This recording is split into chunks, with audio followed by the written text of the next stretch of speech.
Hour, or is it the Happy Handsome Hour? I can't remember.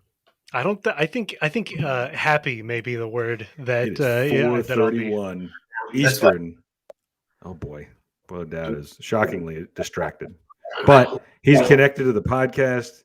Everything seems to be working, metaphorically. Kind of. And we are.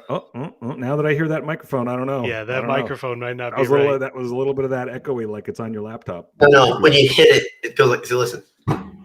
No, it's not the same microphone.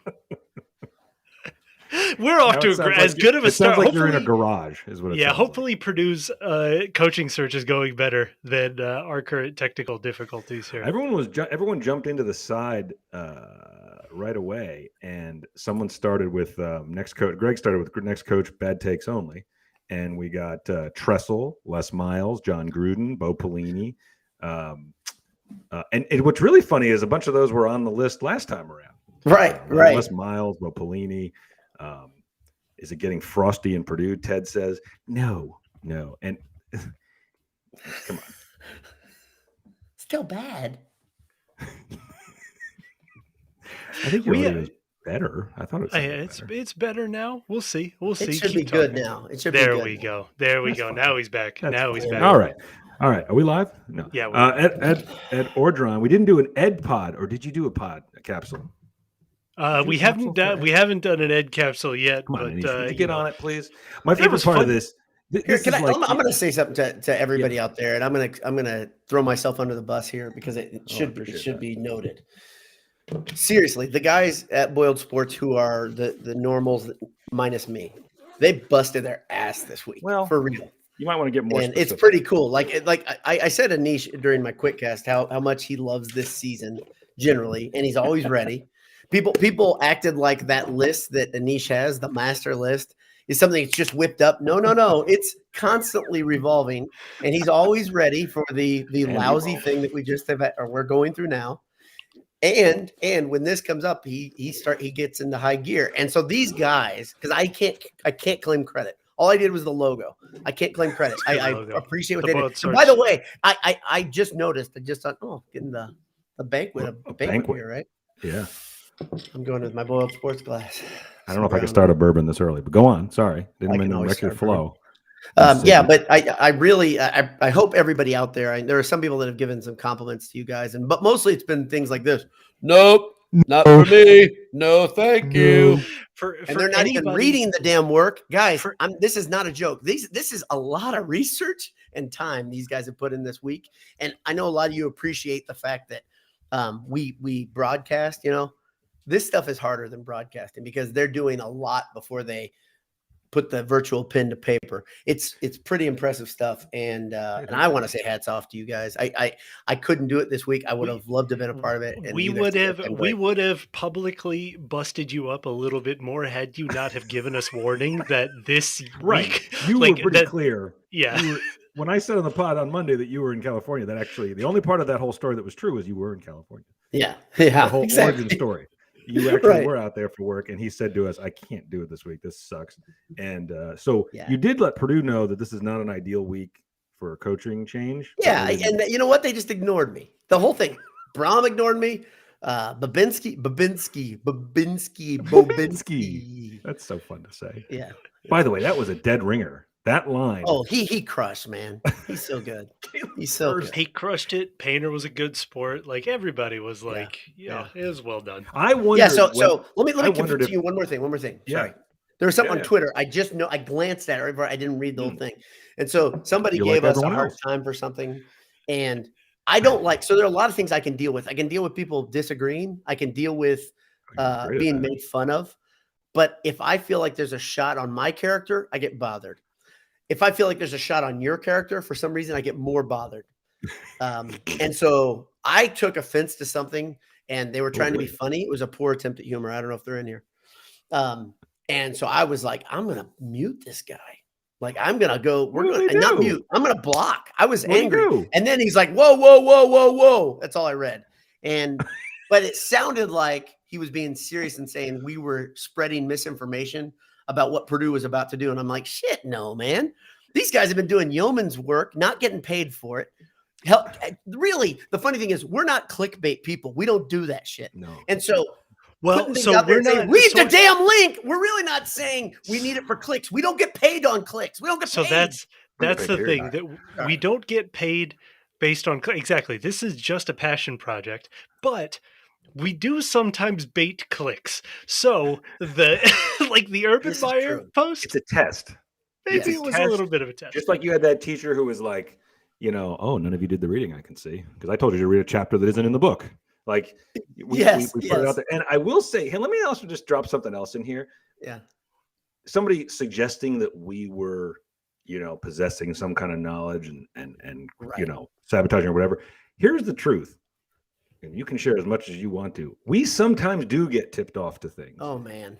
Boiler has been tipped off. He's actually I'm not going to go into any detail because I know you wouldn't want to, but people he's either known in life or lived in a neighborhood of at some point that he talks to directly who tell him, and this has happened a few times, here's what's going to, there's probably some stuff if we think back in the memory bank, stuff we could reveal that we knew now, but it would sound like we're saying, oh, we knew that. Yeah, we totally there were knew things that. about Rondell Moore that you knew before it happened. There were things like about Brohm staying or going that you knew before it happened.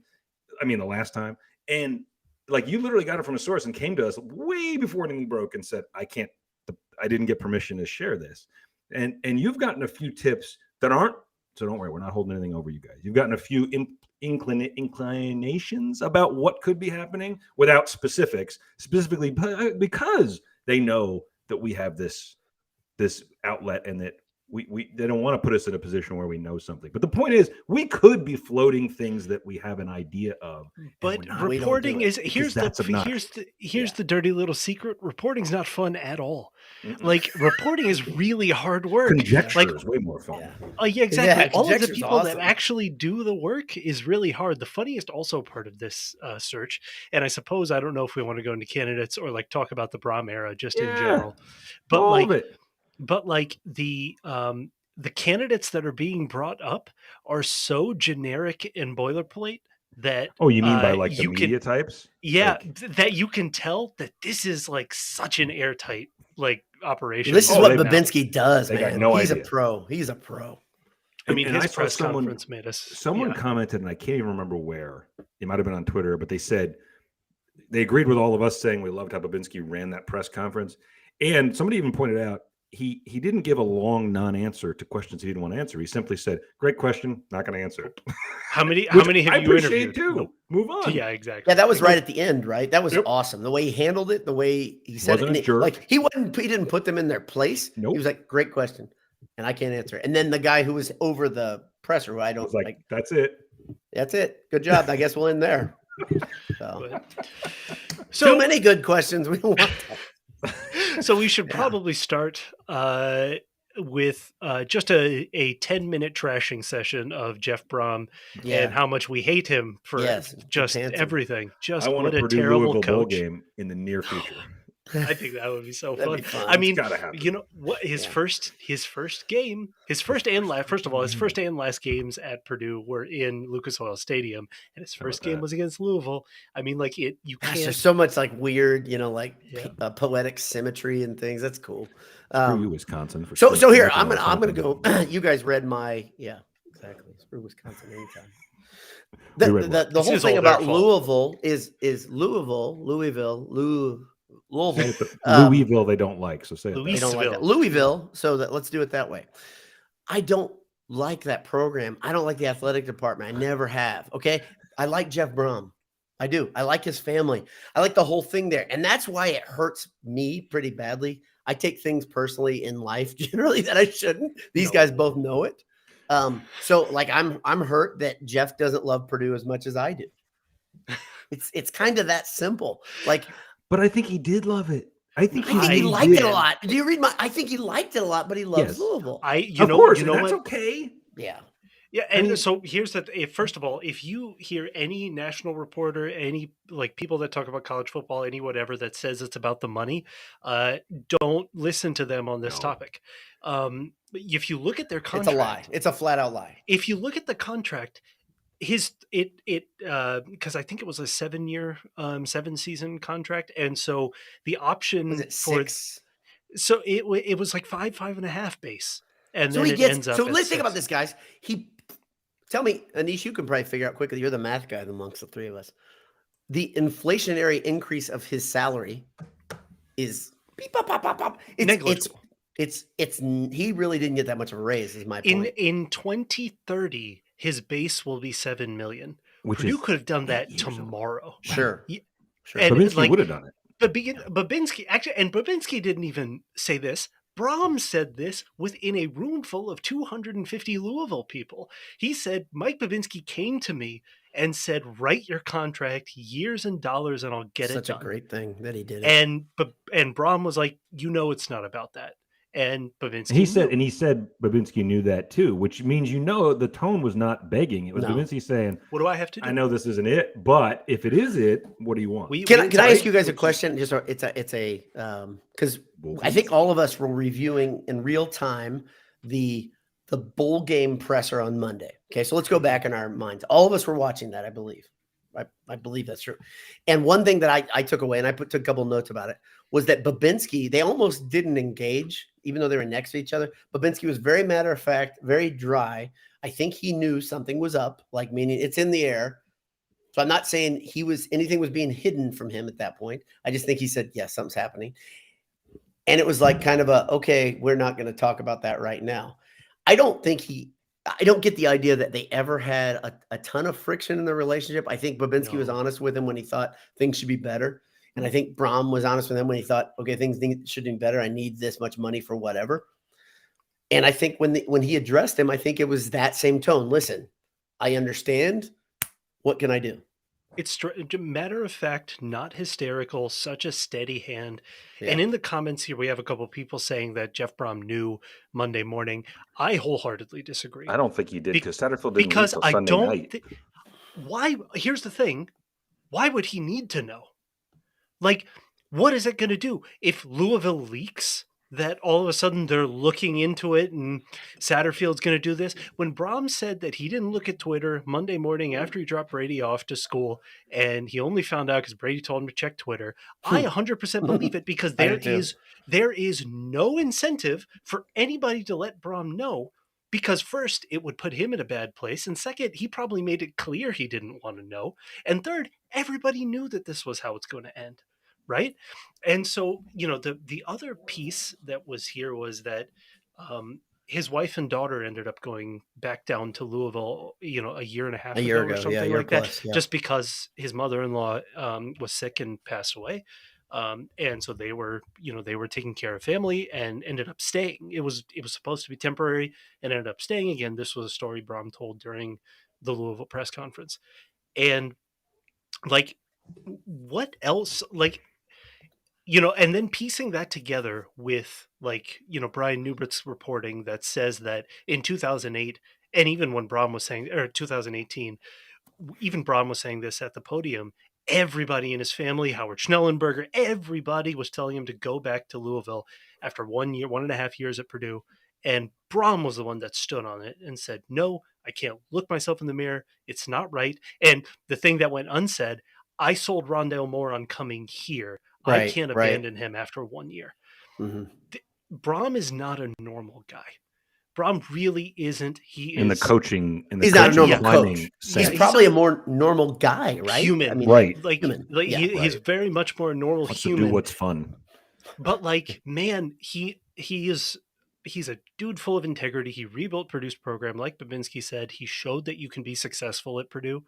He was probably very good for Purdue at the most critical moment in Purdue's history to be good.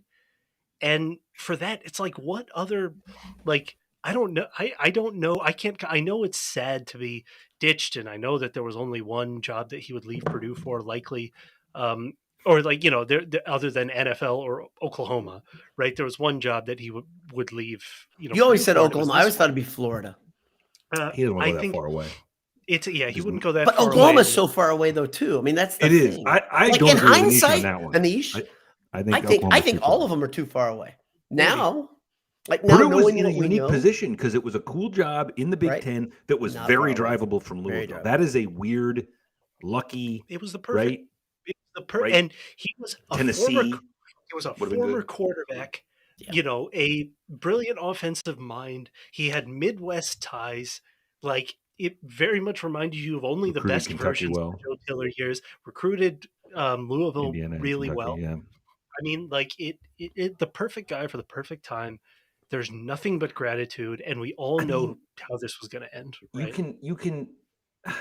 Boiled and I were having some side conversations today about this. People get so black and white binary about like whether a guy was good or if he could have done more. That multiple things can be true. He could have won more games and lost fewer head scratchers. They could have had a 10-win season, probably only this year or maybe last year. They're only one away, right? But that doesn't negate the fact that he was the key. He was the linchpin in turning around a program that, again, I know we say it a lot, but 6 years is not that long to go from they were at the depths of what Kansas Power was just a five. few years ago. Yeah. Right. Yeah. There was a debate there. Who was the worst? And it was like Purdue, Kansas, and like, I'm trying to think of another Power 5, maybe Vandy, but not then. So I don't know. Maybe Northwestern in the 80s. Like, it's serious. It was getting that bad. And he took that from there to the Big Ten championship. And then the other thing I love is you got all these D nozzles from Kansas State and Louisville now coming in and saying stuff about how, it's a terrible division. It's still the Big Ten. It might be terrible by Big Ten terrible standards. division. They'll kick your ass in the ACC. Exactly. I mean, shut up. Exactly. I hope you're tuning in, Louisville, right now. I hope you're tuning in, but I don't see you. And here's the other thing in that, like, you don't read, like Bobinski said, don't read anything into the Purdue job based on Jeff Brohm leaving for Louisville. That's a good like statement. Jeff Brohm basically said it. But there's two things. Remember, keep this in the back of your minds, in your back pocket, and every time you got to respond to people. Jeff Brohm turned down a scholarship offer to be quarterback at Notre Dame to stay at home and be the quarterback for Louisville, which was a pathetic program at the time. That's Lou Holt's Notre Dame, guys. Yeah. Like, maybe you people don't get this. This is before Bob Davie. This is when Louisville was Notre Dame was legit the beast, right? Yep. And somebody in the margin said, was Notre Dame ever a thing? Here's what you need to know about Notre Dame with Jeff Brohm. Jeff Brohm is a very Catholic guy. That's right. It's a big deal to his family. Okay. And whenever he talked about Notre Dame, it was glowing. I bet he would have taken Notre Dame. I bet his dream college job is Notre Dame. I bet he might even entertain leaving Louisville, depending on how long he stays there. Sorry. But if Freeman is hired by Purdue, depending on how long he stays there. The second thing to remember, so that was him growing up. He believed so much in Louisville that unknown program, it was newly established. It was in the gutter. It was going down. Like, they were considering dropping to a lower level, and he decided to buy into Louisville. The second pick Louisville over a powerhouse in Notre Dame. The second thing is that when he was an adult, as a college coach, he was passing game wide receiver, passing like quarterbacks coach at Louisville, and he had a job offer to join Nick Saban's staff, and he turned it down. And it's like, you turn down Notre Dame as Jeff Brohm, Catholic, Midwestern Catholic, and you turn down a job on Nick Saban's staff to stay at Louisville. It's pretty clear that it's not an indictment on Purdue. Otherwise, an indictment on Nick Saban, and it's an indictment on Notre Dame too, right? Yeah, right. Yeah. He left for the that's great context. If any of you guys in the margin need to understand what's happening here, what happened this week, that's the whole thing, right? That's everything. This guy, family in Louisville are like completely woven together. We have an expert in Louisville in the margins today, Handel Jones. Okay. And he knows about Louisville, and he says the stadium's not very good right now. It's not in the best shape. And there's probably a little bit of poetry there. The program's not in very good shape, right? And my guess is when Brohm is done there, it's going to be in pretty good shape. Mm-hmm. I said I won't root for Louisville, and I mean that. But I do like the Brohm family, and I do say that there's something, and I've had other private conversations. I think it's bizarre to be this wrapped up in your personal professional decisions with your family. I think it's bizarre. I am extremely close with my family. So there's the context. Probably two of my best friends are my brothers. My dad and I are really good friends, really close. I live at home near my family because it's a big deal to me. But my parents have never got involved in my career decisions, not once. So I think it's a very unusual thing. I think it's even, here's another thing. I'll give you another sidebar. My brother and I were business partners for 11 years. And I still think it's bizarre to have your whole family involved in your business this much. Okay. So that's kind of you're dealing with stuff that is way out of my understanding, but it all for the Brohm family makes an immense amount of sense. Well, I see your point, but here's what I would say to that. If, and I think I did say this to you in one of our group chats, like if there was a job that if I took, it would make my dad's like year or life. I mean, and it was something to the family. I mean, and it was something I also always wanted to do. I think that's the differentiator here, right? If he was making decisions based on just what his family wants him to do, I would agree with you. But I think this is, now we're going to find out, right? Like, because if it doesn't seem like he's happy or if it doesn't work out, then right, like I guess there's some, and I thought it was interesting. I watched his intro presser. Jeff Brohm is not Scott Frost. Yeah. No, I agree. He's going to be great there. He's going to be what he's been. He was actually still talking. He's one of those guys who's very like, I got a job to do, right? And he was doing his press conference and he was talking about Purdue in the present tense. He was talking about he said we. He kept saying we. And didn't say what we did. He'd say, we've had success doing this and we're good at this and stuff like those sorts of statements. And you're like, wow. I get it. But made you a little sad, Jay.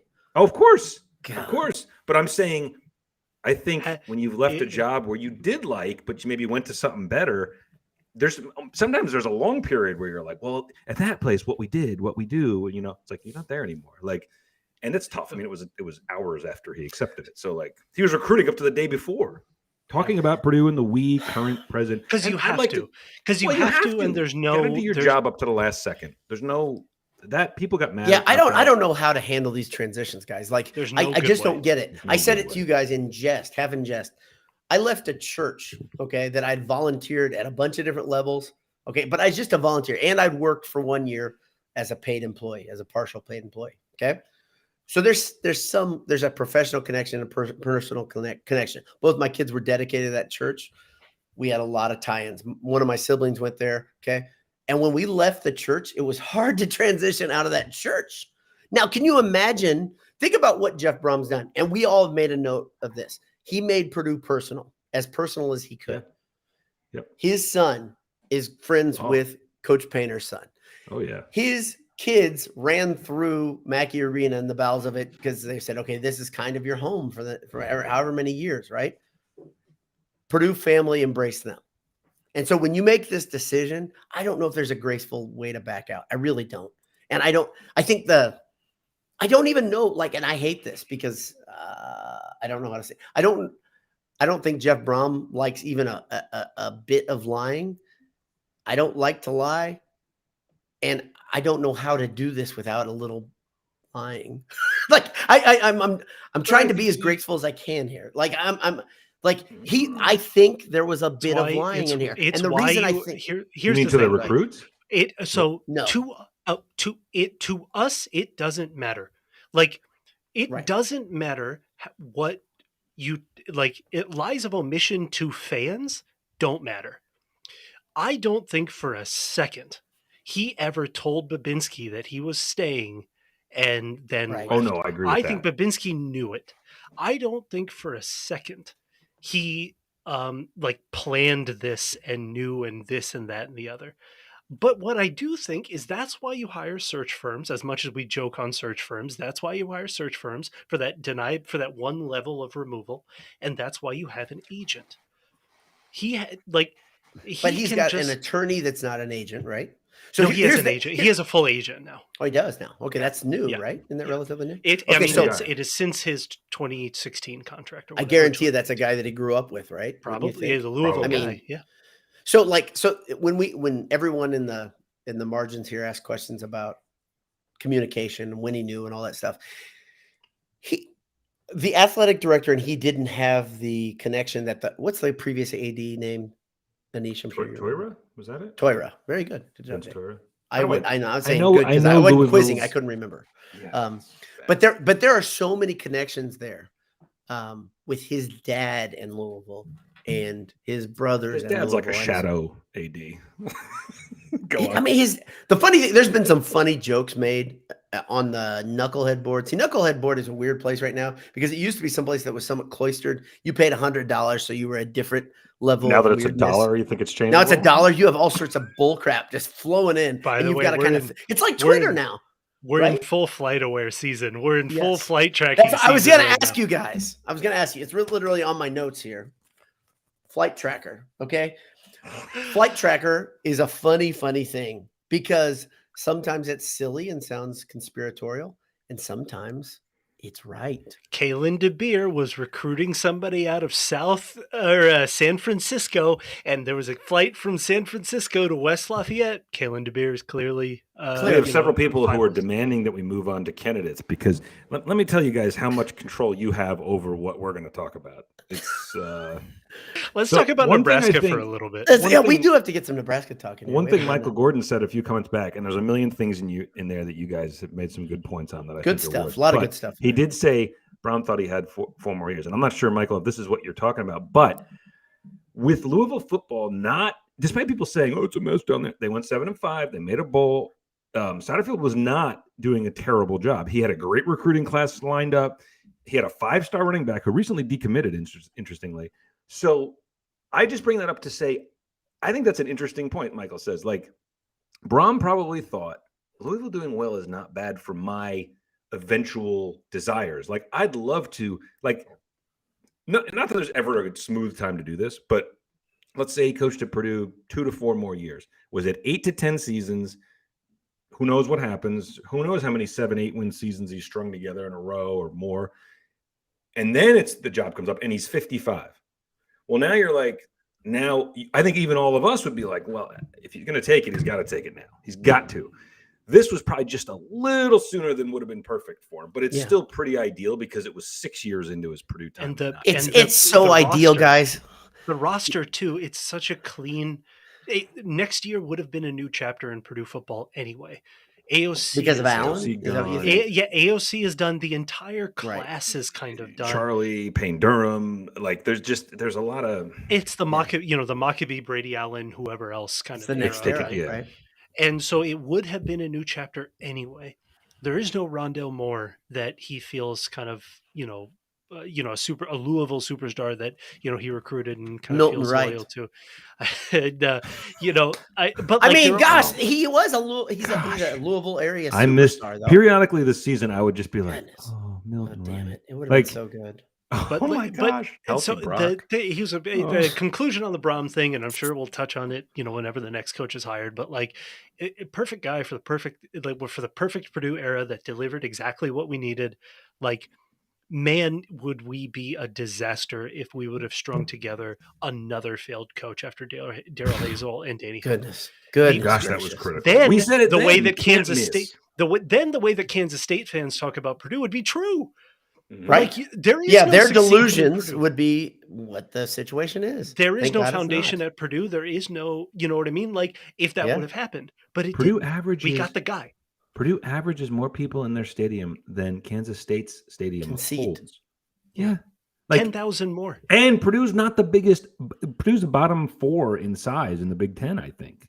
Yeah, so it's like, and base revenues. Let's go to the coaching candidates because I think we haven't. Well, before we do it, let's talk about my concern. And you guys know this. I bet the people in the margin know this, but I think it's important to bring up. Okay, that Purdue has never had 2 winning coaches hired in a row. And when's the last time a coach left that wasn't fired? When's the last time a coach left that wasn't fired or retiring? Right. 1982, 1981. Didn't you say? It was like the early 80s. The last time somebody left of their own volition and wasn't being fired. Young, now, Coletto left on his own, I think. Young was the last one who left on his own volition. I think Coletto left on his own, but he knew it wasn't. Kind of. He did resign, which is weird. He didn't take his buyout, which is weird. Whenever somebody does that, I'm like, what? Why? Take the cash. I mean, like, as a guy who like, just take the money. It's Do you good for your think Colorado family. had a buyout back then?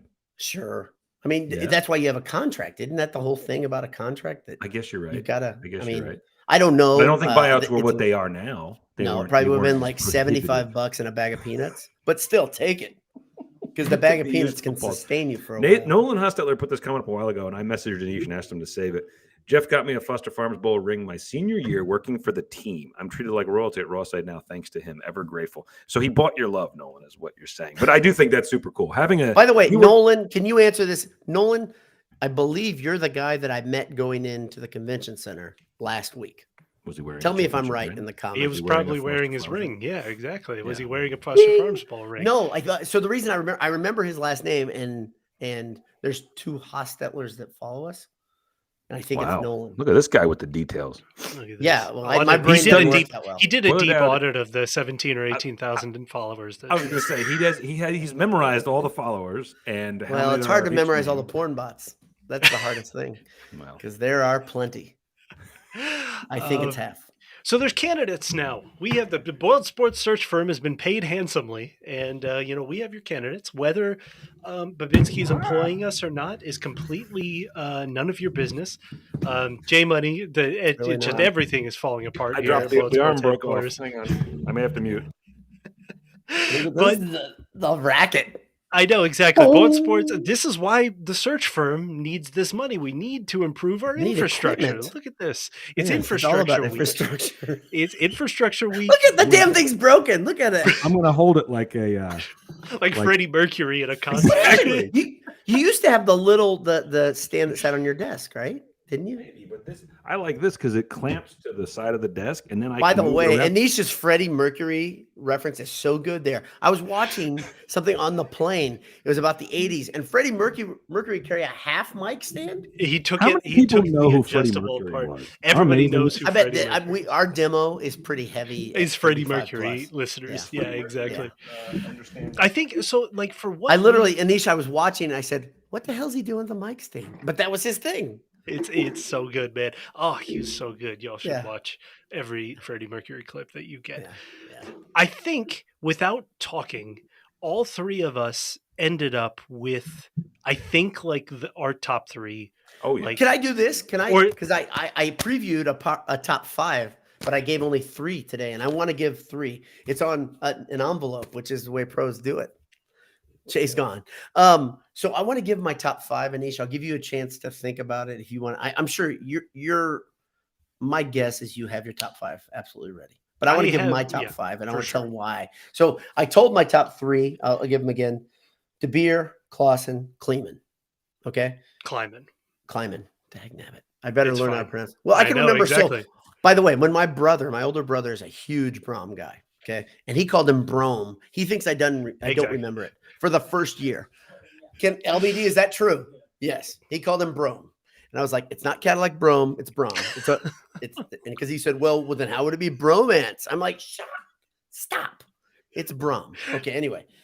So those are my top 3. And I'm going to give my other 2 of my 5 and then a little addendum, and you can tell me who yours are. Sure. So I have Campbell from Iowa State as my number 4. Mm-hmm. And the reason I have that is he is a long-time proven commodity. At Purdue, we have an advantage in that we can go after coaches that have built a program, stuck with a program, and been good. This is a lot different than last time, thanks to Jeff Brohm. Okay? Or Brohm. I know Campbell just won 4 games. 4 games. I'm aware. But Campbell's record is good. Here's the problem. He would be probably 1 or 2 for me if he wasn't defensive-minded. The problem, and I am aware of Purdue's history, Purdue has never had a defensive-minded coach catapult the program way up. So that's the only reason. He needs a hell of an offensive coordinator to get that. And my number 5, and this one's tough, and you guys probably, it's Helton from Western Kentucky. And the reason I like him is he's like you guys called him, I think you called him Jeff Brohm light. Yeah, in a Jeff sidebar. Brohm light. But I may call him Jeff Brohm heavy. Because he was so damn consistent, Western Kentucky, right? In one bad season, he was there longer. So the two things about Helton, one, he doesn't have the playing pedigree, which I think swayed a lot for for him or for Brohm. Yeah. But Helton The thing that I really love about him is that in that 2021 year, I think, or 2020 year, in addition to everything, like, nothing worked at Western Kentucky. Everything kind of malfunctioned.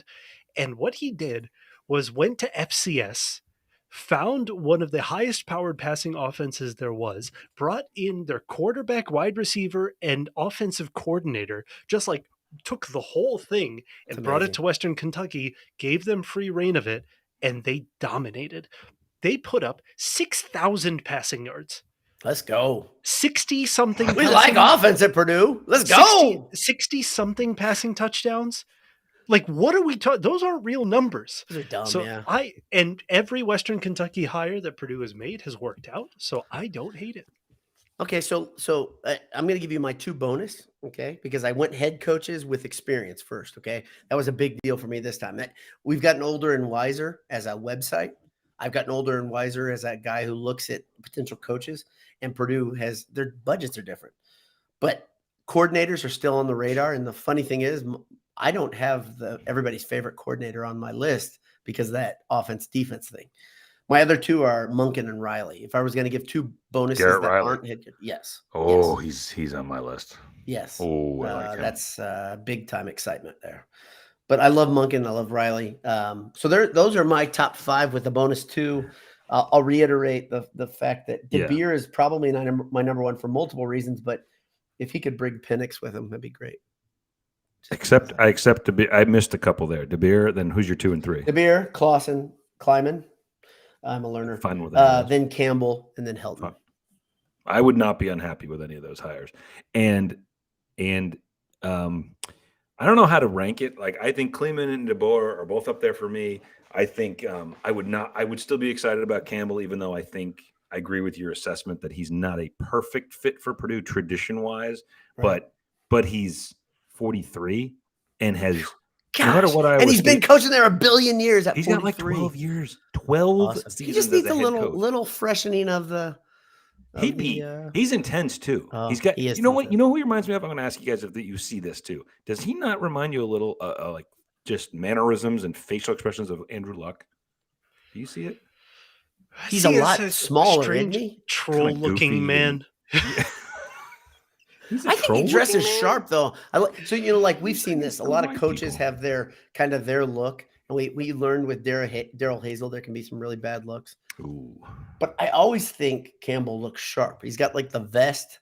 He's got a hat. Hair looks like good. Kick your ass to me. Looks like he's ready to throw. If you run on the field, it's gonna be over for you, right? He's not the biggest guy, but dude, don't mess with Coach Campbell. All right, the Penix jokes in the side, guys. Time to grow up, okay? This is not the place to bring your immature. Motor City says he would love Penix. I bet you would. It's not the time to play. It's not the time to play with it. Now is the time to get serious. Okay. Right. J Money, do you have your top list here? Well, your favorites. Yeah. Probably Kleeman. Just all things considered. Jeez, we got to say this right, because otherwise the Kansas State bots are going to come for us again. Let's go. I want all of them. And they're the worst, and they're the stupidest. Let's go. I'm petty enough that he has risen for sure to the top of the list simply because I bookmarked a number of tweets I want to reply to when it comes to Purdue, or goes anywhere, frankly. There was a guy today who said to me, he said something like, "When was the last time Purdue football, had a couple relevant seasons?" I was like, this year? Here's the thing. You end the last season with 9 wins, beating an SEC team at home, and then this year you go to the effing conference championship. I pointed it out, and he goes, "Conferences, shut your hole!" And he goes, "I didn't realize that." I was like, "You're a big." Of course, you didn't realize it. You freaking echo chamber living dumbass. Come on. All we said was Chris Kleiman has taken a program in Manhattan, Kansas, and has made it awesome. He's great. Your program's great. People mistake having had a good double-digit win season with that equals it's a better place for a coach to be. The program is better. Or a better conference. It does not mean that. It does not mean that. It is absolutely a great season, and you should be happy about it. But you should also look at it the way we were sort of looking at the Brohm situation, which is like, has he just attained pretty much the top of what Purdue can attain in their current spot in the West? He kind of has. And wouldn't you agree, Kansas State winning the Big 12 championship over an undefeated team that's making the playoff, That's pretty much as good as Kansas State can expect. Could they make the playoff? They'd have to go undefeated the way TCU just did. Then they could get in. Yeah, absolutely. That's what it takes. No doubt. I mean, so anyway, Kleiman. God dang it. You're giving us one, by the way, slow guy. Let's go. I know you're stalling, but give me more. I want more. Kalen DeBoer. Okay, number 2. Excellent. I also like Clausen, just like you. Excellent. And I don't know why, but I've gotten I am fighting the urge to put Garrett Riley in my top 3 because he's young. Because he's not a coach yet. He's not a head coach yet. But I don't know if you guys read my capsule. I know that no one does. They just read the headline, as we talked about earlier. But he has never coached with his brother. And I find find it noteworthy that there's no way that's accidental. That is like, I want to be a coach, and I do not want to be seen. I'm already going to be seen as Lincoln Riley's brother. So let me coach other places and try to earn it. And like, now he'd still be a super young hire, but he's been coaching since he was like 22. So he's got like 10 or 11 years as an assistant coach. And he's like, seems to be offensively as innovative as his brother. So man, I said to Anish that there are a couple guys on this list that now, if you're Purdue, this is your chance to get them. If you want Garrett Riley, this is it. You're not going to get him once he's a head coach somewhere, because we talked about Lincoln Riley 6 years ago.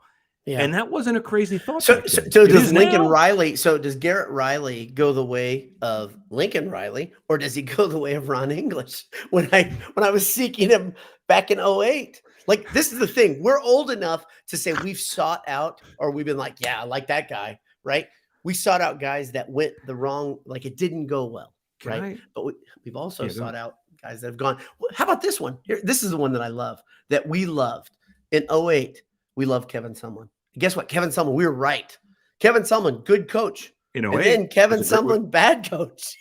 It's gone that way. My capsule was that why could he not be good at Purdue? And it's like, well, if you look, he literally, since his last year at Houston, he has gone down every year in wins, except 3 years where he maintained. But every season has been the same or fewer wins, down to 0. So that's a little worrisome. Well, so I forgot about Houston. Houston, he left on his own accord. Correct. He got hired by A&M. Went to Texas A&M, got bought out for $10 million. My bad. $10 million buyout. Leaves, goes to Arizona.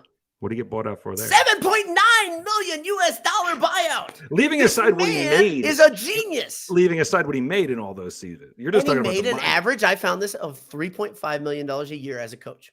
Holy moly! Is that a lot of money? This is my dream job, and there's your career director. Go call Kevin. He'll probably talk to you. He doesn't much. While we're on the subject, I have to share with you. Now, we haven't gone to Twitter very often lately. There's a reply to the Kevin Sumlin capsule.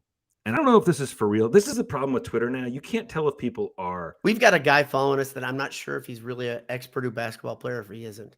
No. You can't tell if people are being trolls on purpose or are trying or are serious, because sometimes it's indistinguishable. By the way, guy guys have no idea. Oh, go ahead. Sorry. This guy replies to the Sumlin one and says, "This is the guy I want." Okay, fine. If that's the guy you want. Then he says, "If not him, then the K-State coach." Okay. Then he says, if neither, or he says, if neither, a big name like, you guys, you're sitting down? Okay. I'm sitting. I can't wait. Like Drew Brees or Jimmy Johnson. Okay. Wait, Jimmy I got to profile this person. This 82. Person is between 65 and 75 years old. Got to be talking about a different Jimmy Johnson. The race car driver? No way. Yeah, maybe. Yeah. Listen, I'm going to offend some people. I'm going to try not to offend them directly, because I've talked to people with this idea this week, 2 of them. And I've had to say, hey, listen. Like the old coaches? Yeah. Bill Cowher. I've been like, it's time we got to move on. It's not the exact same. And I love the people they're saying in their time. I'm like, great. Sean Payton? What are we doing here, guys? He's listen. Sean Payton less insane than Jimmy Johnson. It's still insane. It's not. We're not so old. He's so old. Who, Jimmy? What do we do? Jimmy Johnson. I was not prepared. I was not. You could have given me a million. 80, and this guy says that's my dude. You could have given me a million chances that now, I never would could have he guessed. be meaning like a guy like that? He I don't could, think so. but I don't. I think he means think that so. guy. For me, so for any other kind of honorable mentions, is it for you? Is 79 it years old. Sorry, Jimmy Johnson or Tony Dungy? Which one? That's right, Tony Dungy. Correct. But Dungy would be less insane. Dungy's a than Jimmy kid Johnson. compared to Jimmy Johnson. He's in his 60s. Michael says Sean I Payton really went don't to know how Eastern to look Illinois. at Oh, so Dungy's there's a age. chance because There's a connection. There's a connection right there. Obviously. Maybe they'll be together. Super. Matt Painter could call him and say, "I coached at Southern Illinois. We should, we should get together." By the way, guys, as dumb as we say this is, let's not forget Herm Edwards got the Arizona State job for no apparent reason. No, there was a reason. No, there was a reason. AD. Exactly. That's why he got that job. Money laundering is the reason. Yeah. It's favors. Oh shit. So, any other kind of honorable mentions, Jay, that you have? Yeah, Jay, you got any more? I give you like 5 names. I can't pick everybody. There's lots. So the good news is Jimmy Johnson is not on your list. You gave us. I know like we haven't done a capsule. We haven't done a capsule for Jimmy Johnson. I said. Dang it, Anish. I said Chris K, because I don't want to say it wrong again. Kalen DeBoer, Dave Clausen, Garrett Riley. That's 4. How many do you want? And I would not at all be upset with Campbell. Campbell. Good. Okay, that's very good. I think my clear top 3, if top 3 swings you got to take, are Chris Kleiman, Kalen DeBoer, and Lance Leipold. I love Lance Leipold, but I feel like it's not going to just locked himself down. Yeah. And he just got there. Even with Kalen DeBoer, like those two are so excellent, such perfect fits. But they just got there, and it's the same thing with Brohm in 2018. That hasn't stopped anybody else from leaving, right? You've got no, and that's why you got to take the swing when you're Purdue. Sure. Like you've got to try, right? He's not really an offensive guy, is he? Who? Leipold. Oh yeah.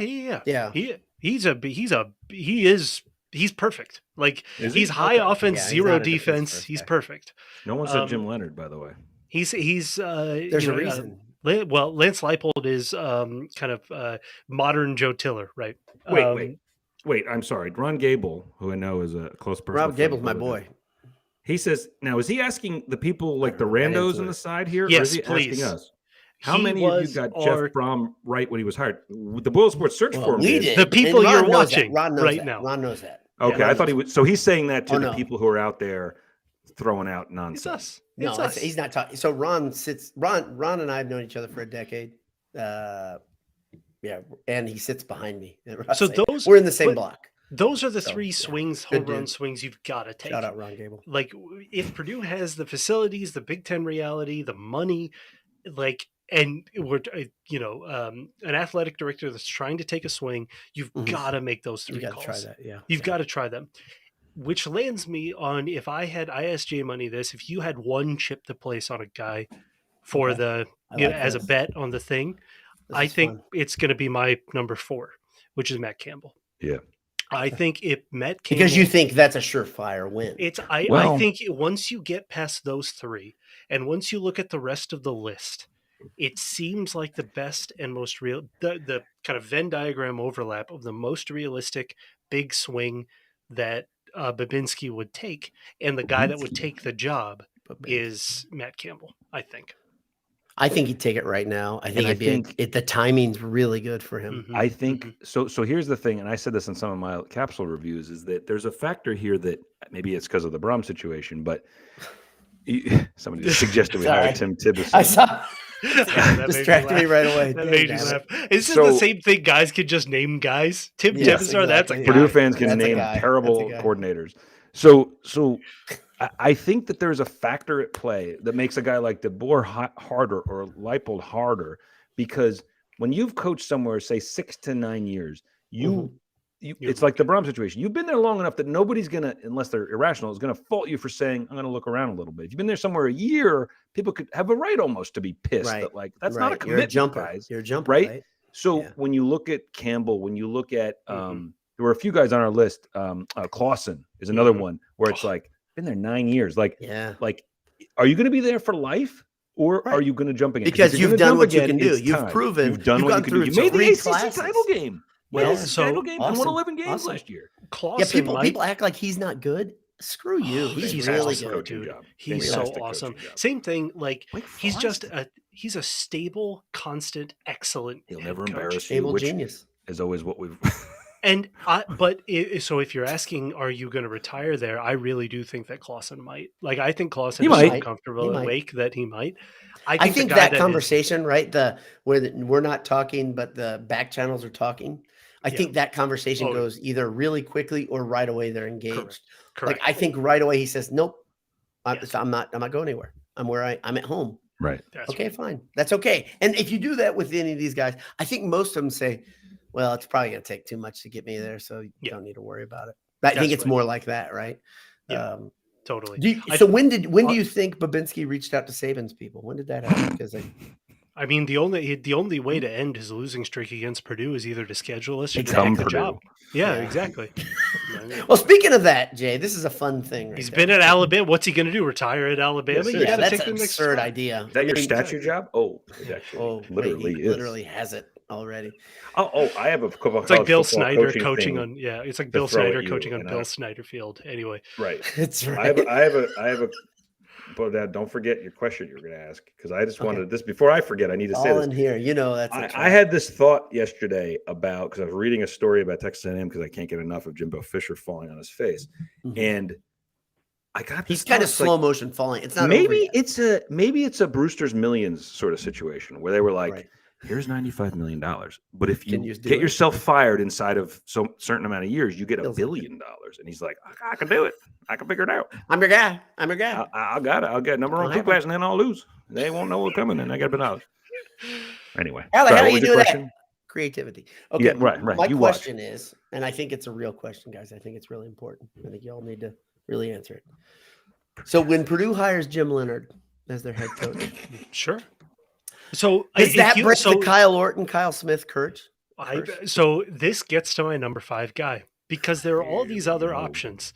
There's Dave Clausen, which we've already talked about. There's Dino. We all love Dino. Yeah. We wanted 6 people. All you people that don't love Dino, watch one Dino press conference and you'll fall in love. He's the best. I love him. Greatest. It's why is he in our top tier? Because we love Dino. It's our site. That's why. That's it. Go away. Shut up. He's a good dude. He's a good dude, and he wouldn't. And he coached at Purdue. The other names on here are Dave Doran, Dan Mullen, Willie Fritz. It's hilarious to me. But your write-up made me think it's not that bad. But it's if there is a recycled coach, exactly. If there's a recycled coach that would take the job and it wouldn't be a complete disaster, it's Dan Mullen, right? But then, so if you get past those top 3, you swing and you miss, which is likely. Then you get to Matt Campbell, and for some reason, the fit just isn't there. To me, the next best option is a swing on young guy. So, maybe Boiler Dowd, it's Tyson Helton. For J Money, it's Garrett Riley. I think it wouldn't be the worst thing to have Jim Leonhard and pair him with Jamarcus Shepard. I love that pairing. Love it. Jim Leonhard, love it. Mark Hagan as like the 3 leading the program. So Hagan's your steadying force. He's nuts. I love him. Yeah, exactly. He's a crazy Shepard, man. The player, good type of crazy. Hey man, Shepard's crazy. I love him. Jamarcus, the players love him though. And here's the thing, everybody that's like Kalen DeBeer is going to come to Purdue and just use it as a stepping stone and get a better job, or or Jim Leonhard's going to come and when Wisconsin opens, Jim Leonhard's going to come and want to kick the shit out of Wisconsin. That's the thing. So here are my 2 things. I'm telling you. One, you want a coach that comes here with just a little bit of edge. You know what I mean? You want coaches that have an edge, that know how to use the transfer portal, that understand modern college football. I think Jim Leonhard really gets it, and he would be the one defensive guy that could do it. I think Campbell, and he helped beat number 5 Purdue in Ross-Ade Stadium. Know, Jesus Christ. Damn it. Everybody's old. Everybody's old. If he leaves, you guys are old. Or if Kalen DeBeer leaves, that's the benefit of bringing Jamarcus Shepard in, because you have your homegrown guy in house. I think Jay Money brought up brought up a really good point with Notre Dame and Freeman, and whether that. I mean, like whether that really opens the door, because you have all of these. Would they let us have the buyout for free? But yeah, maybe if you ask certain, I'd take him happily. Freeman is our guy. Yeah, Freeman's the number one. It's another man I love. But you have all of these guys that shook hands with Sean McVay once in the NFL, and now they're off to they're 30-year-olds with other NFL jobs, and they all just happen to be young white guys, like young 30-year-old white guys. Exactly. But it's never there is never that rising young assistant that is black that happens to get that same chance. Marcus Freeman might be the guy that opens the door for those kind of hires. And man, if it was Jamarcus Shepard at Purdue, that was the poster for that. Like the only thing I got against Shepard, okay, and this is me taking everything personally, so back to that, is I still don't get why the hell he left. Other than he and Jeff got beef, which maybe so maybe you'd be better because he would leave for Louisville if he was still here. He'd leave. We have, Brian Brohm is coaching the bowl game because there's nobody left to call offense, right? Like, and otherwise Purdue can't field a team, right? Like I think Brohm would have taken him if he would have stayed. And so it's probably good that he left. It's also probably good for every assistant coach that's not related to the head coach to probably leave every few years. And Kalen DeBeer's a really good fit, and he already went out west. So here's my problem with some of these. We bring up some names that. So let's talk about Leonard and Freeman specifically. Yeah. We just went through a stepping stone thing.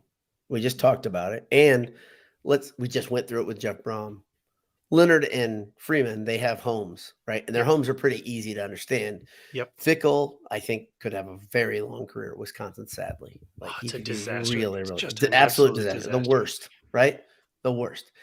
But the next guy in line would be Leonard in some way, right? And then the next guy in line at Ohio State is probably Freeman. If Freeman figures it out, which he looks like he's I don't know. I actually think that Fickle would probably leave Wisconsin for that job for Ohio State, which would be hilarious. Yes. So the Big Ten has never done the SEC incestuous thing, and I think we're about to enter that era because I think Fickle would. Are you saying Purdue's hiring Peach? Exactly. That's what I heard you say.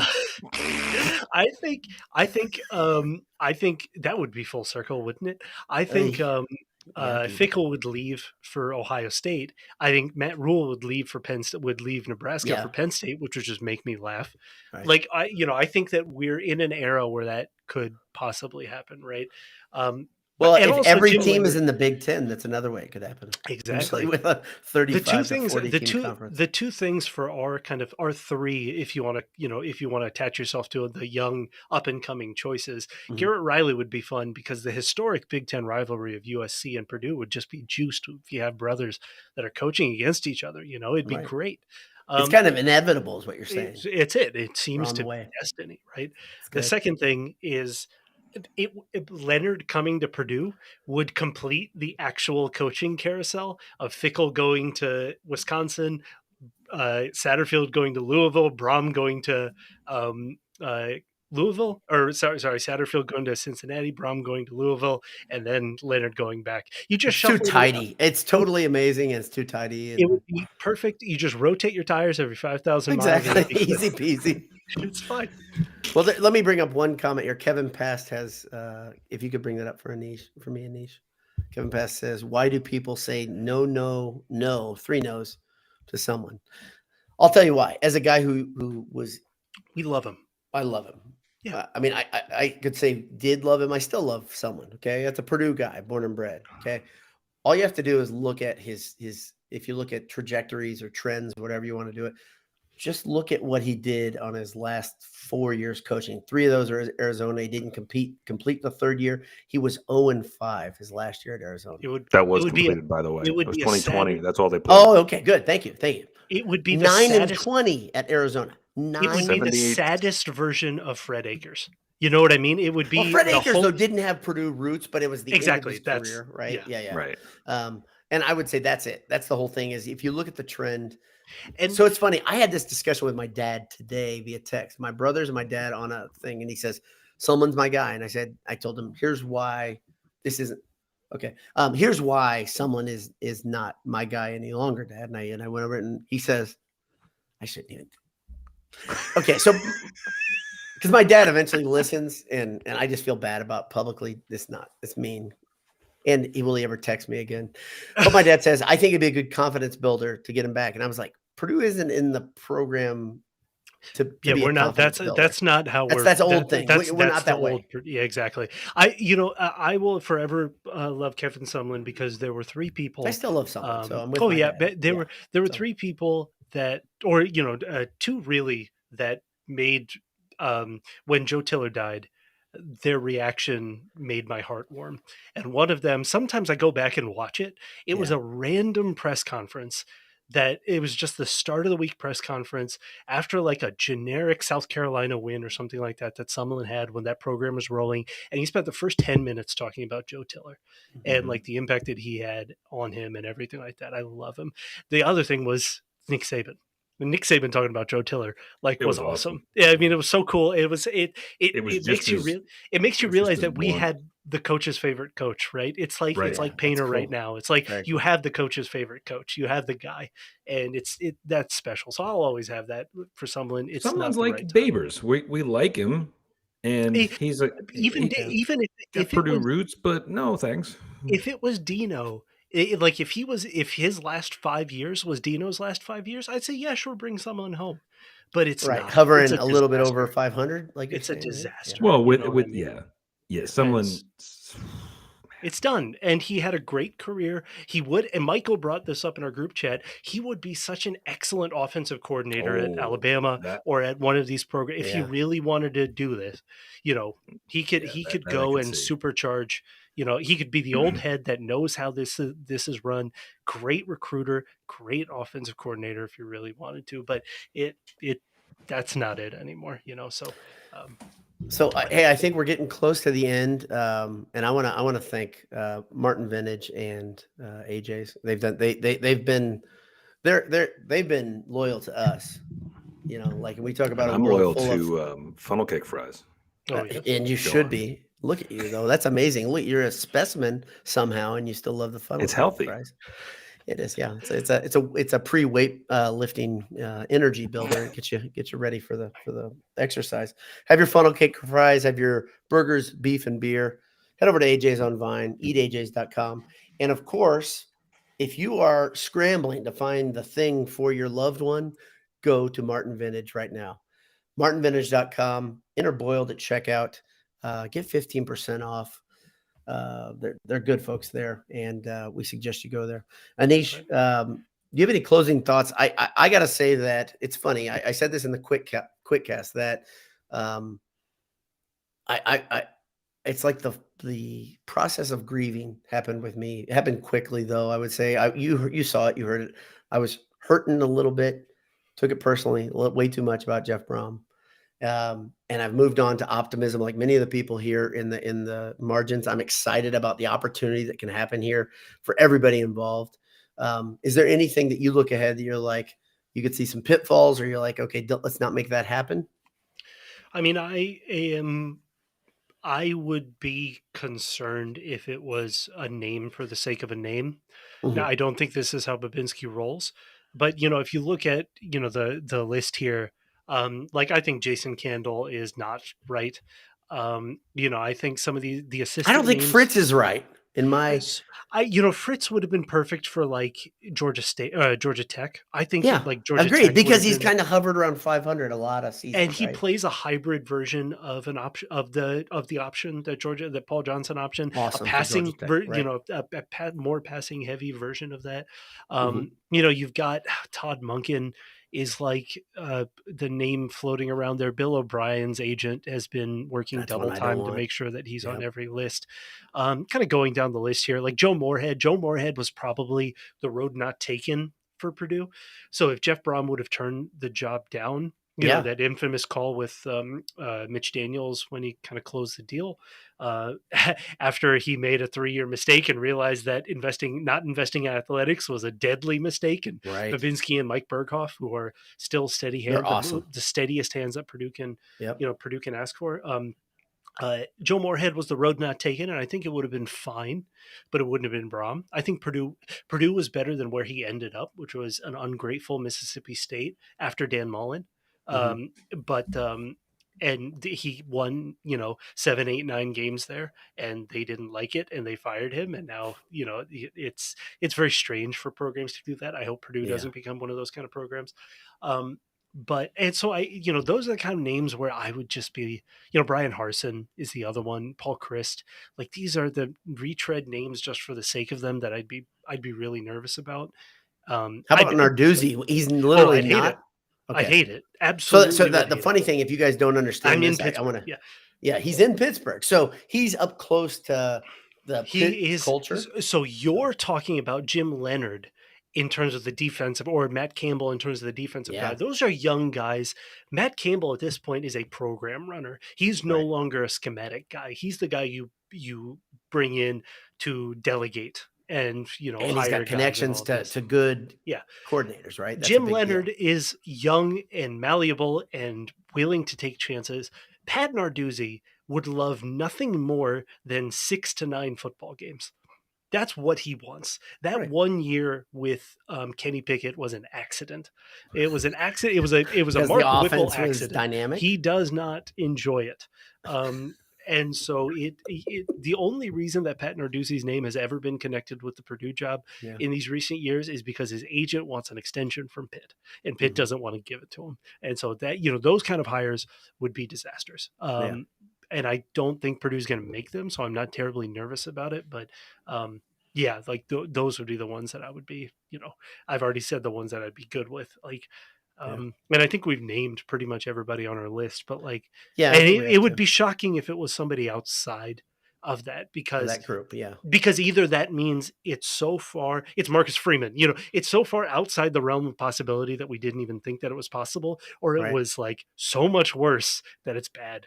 Right. And let's hope, like, on that scale you're talking about, if it's not one of the people we've talked about, giving everybody who's listening food for thought, I think, because a lot of people, it's pretty neat on Twitter, they'll say something and then I'll say why that's an issue or why that doesn't make sense. And they'll be like, oh, I didn't know. You guys spent the time, did the research, right? So this gave some food for thought for all those people. But if Purdue shoots above our chart, that would be awesome.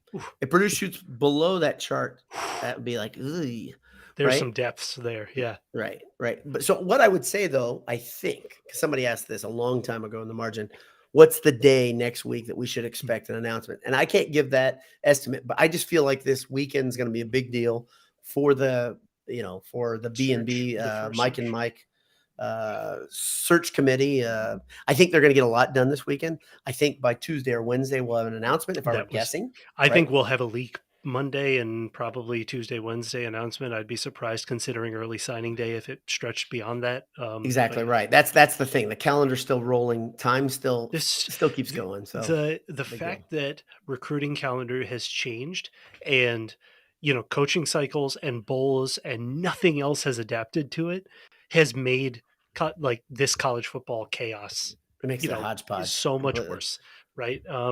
Like, if you made bowl games or things like that happen the week after the season, start the week after the season, you have an expanded playoff, so there's incentive to stay. If you pay the players to stay, like, all of a sudden, and you eliminate December signing period, it doesn't make sense.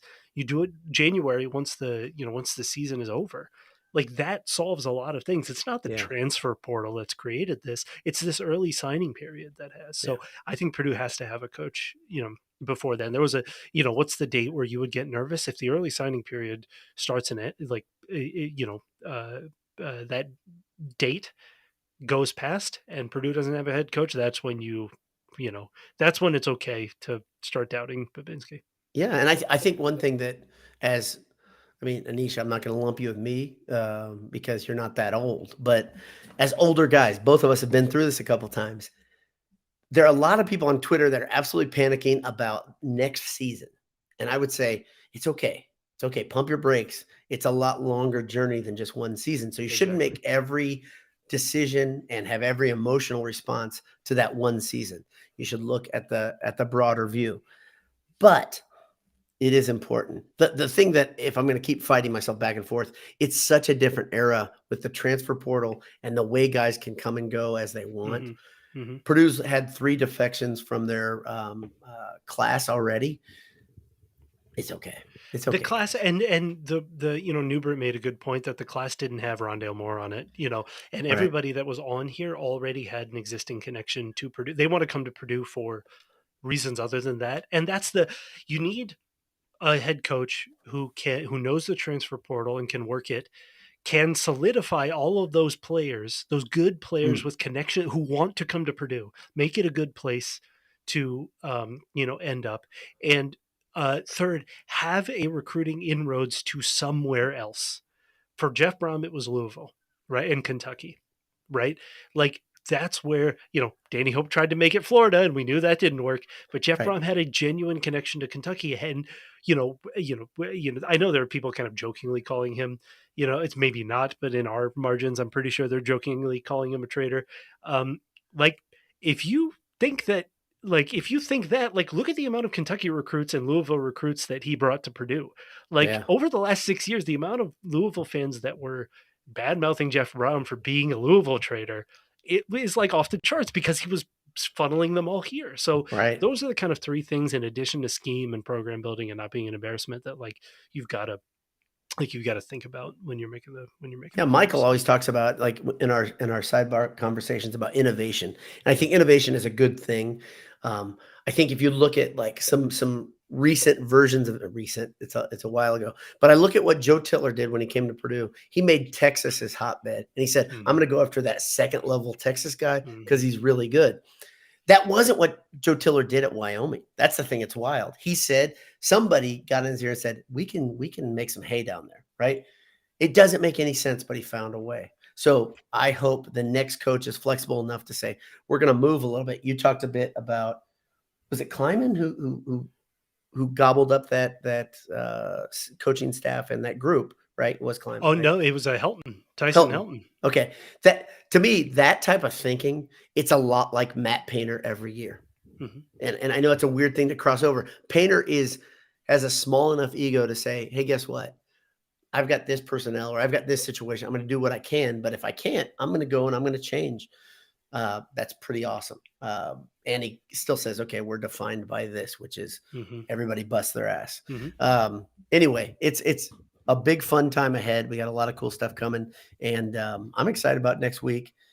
I do appreciate everybody tuning in live. I appreciate the people listening to if we do another handsome hour and a coach hasn't been hired yet, that's when you start worrying. Yes. Which is why I think, I'll ask the question that I asked to Jay Money and we ended up with the same answer. If you had my answer is Matt Campbell. If you had one chip and you to bet on the next coach of Purdue, who would it be? It's hard to not say Campbell because the timing. I look at my list and if it was the guy that I would put all my chips in on,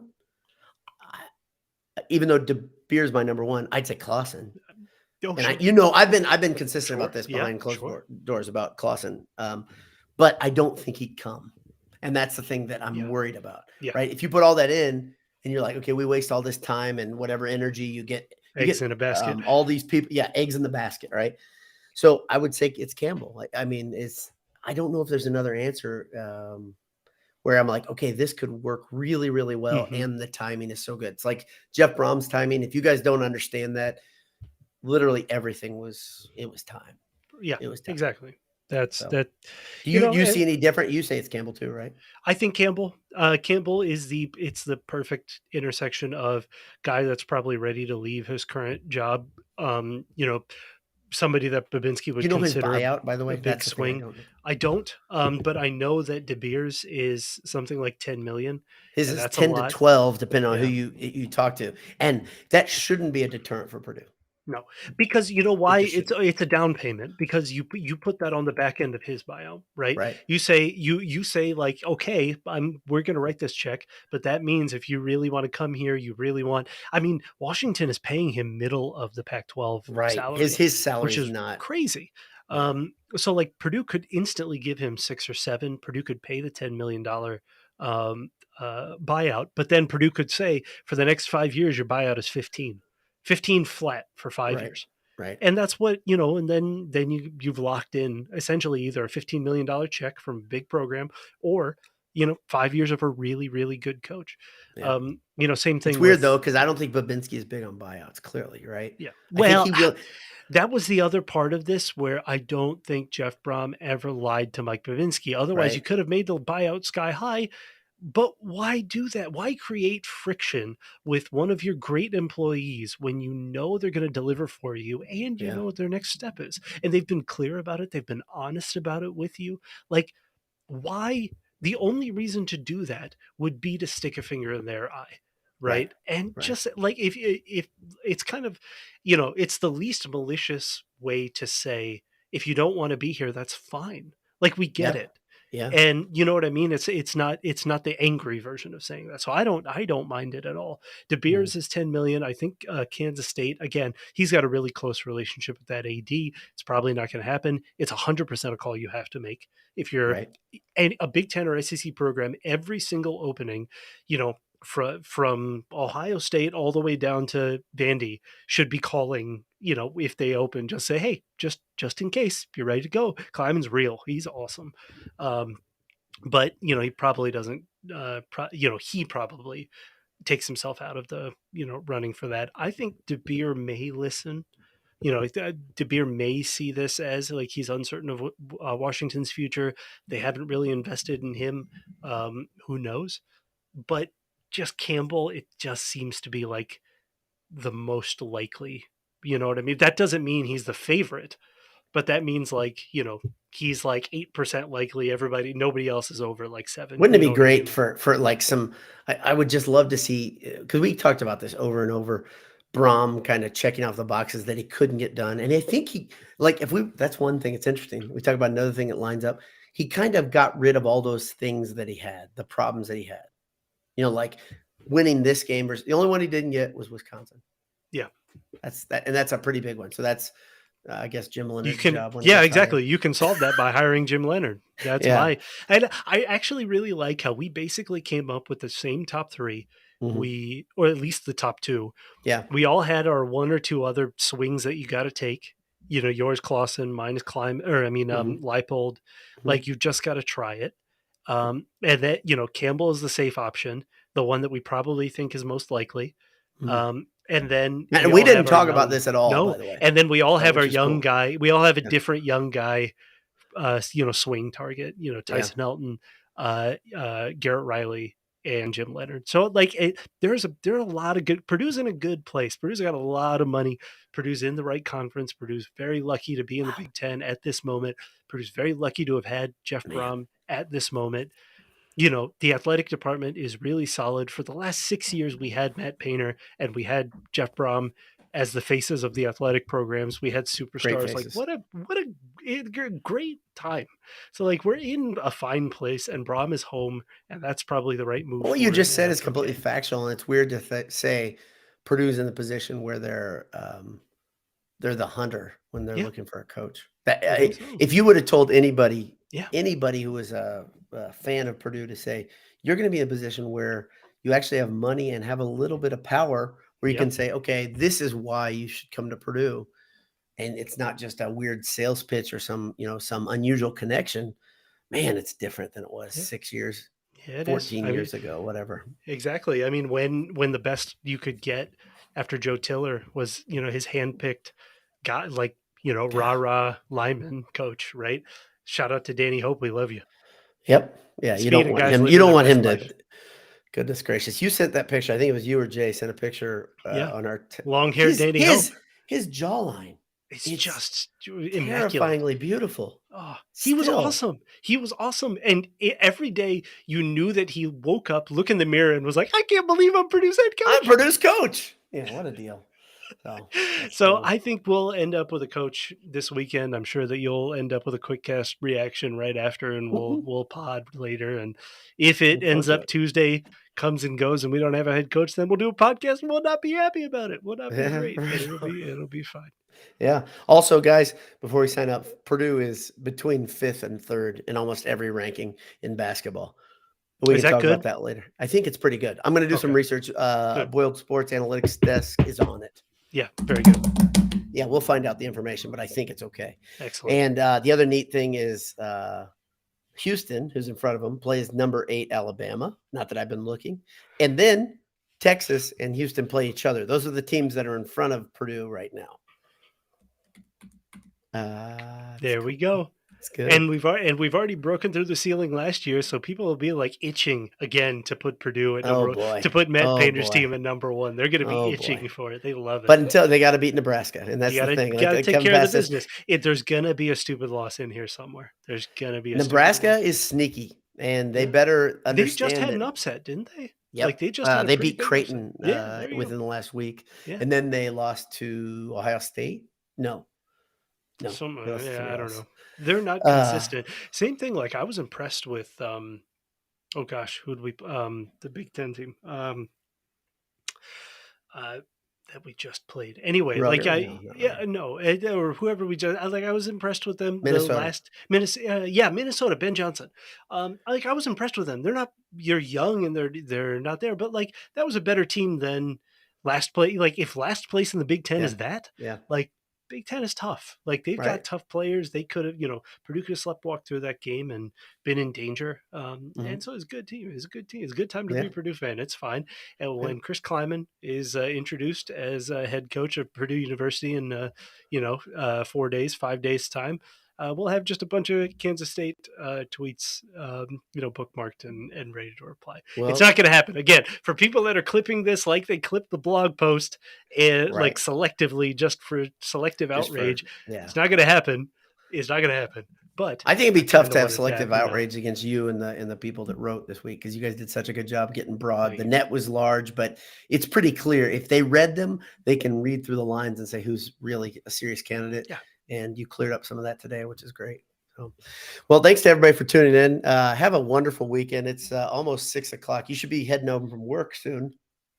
And God bless you. Hammer down. I love you guys. Good evening.